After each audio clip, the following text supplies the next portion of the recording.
Okay, everybody, today we are in the presence of a legend.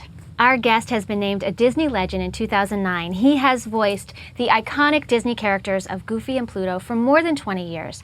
He is also an Emmy-nominated actor, public speaker, comedian, and teacher. We are so excited to have with us the legendarily goofy Bill Farmer. Thanks so Bill much. Farmer. I'm excited. Welcome to I'm VOS excited. It's Week. my pleasure. Thanks for inviting me. Wow. Very Disney absolutely, day. man. We've had you on the list for a while. You are a busy man. You are. I am fairly busy. Which, Is Bill available? No, he's No. not. Is Bill available? No, he's I'm not. Never that busy. Never that busy. Well, thank you for taking the time and coming out and sharing with us and all your my fans. pleasure. Yes. My pleasure. Absolutely, man. We have to. I say we get right into it because we got a bunch of Absolutely. cool questions Sure. for you. I know that everybody wants to know this, and I certainly want to know this. But I mean, you've had a pretty neat little ride there in your voiceover career. Even from the very, very get-go. How did it all start for you?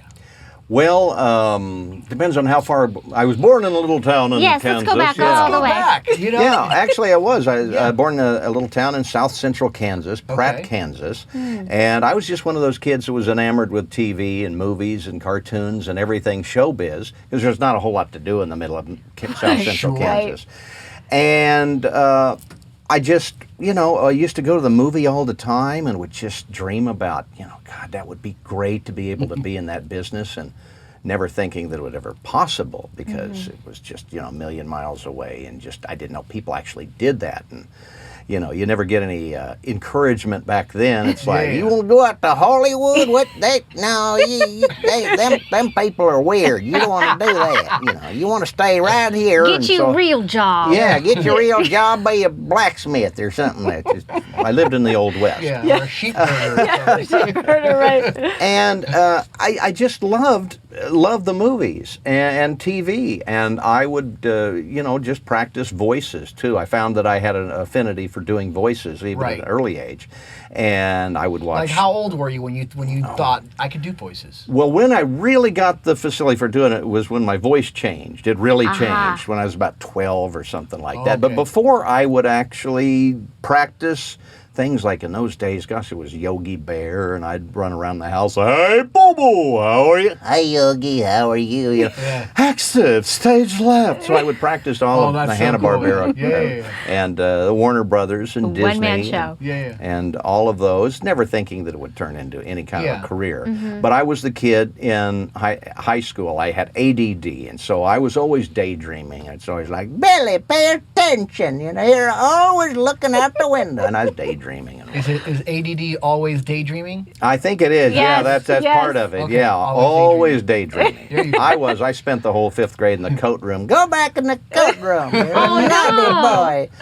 And I had trouble, focusing, because my mind was always active with all of this imagination type of stuff. Yeah. And I did little plays in my basement, and I would actually play like I had a tape recorder before I had a real tape recorder. And even back then, I would try and do the, like the CBS Evening News, and I would make up little news stories, that's and great. like, I love we're it. reporting on a big fire, and I Did would you- take some foil and like and listen back. That sounds cool. Was this all by yourself, or did you do it for your family? No, I never did it for my family, but I did do it with my friends. I was a very Wow. shy kid, and so my parents didn't really, they didn't know all of this stuff. Yeah. And as I got older, I found I could do impressions. And I think the first one I ever tried around my friends was, I think it was probably Don Adams of Get Smart. Oh. What Oh, you believe? yes. And I that's very found out, good. hey, Great. that kind of sounds like him. And my friend said, hey, it's kind of cool, And I think then, for some reason, I started trying other voices. And in those days, the Western stars were very popular. So Yeah.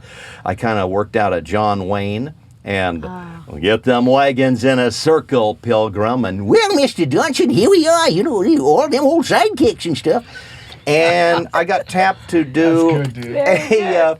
a pep assembly. We Yeah. would be in this little town. We'd fight the Dodge City Demons, the Hayes Indians, or whatever. And so they'd say, "Hey, go out and do a little pep assembly. Do some kind of a skit." Yeah. What am I going to do? Well, write something. We'll do something.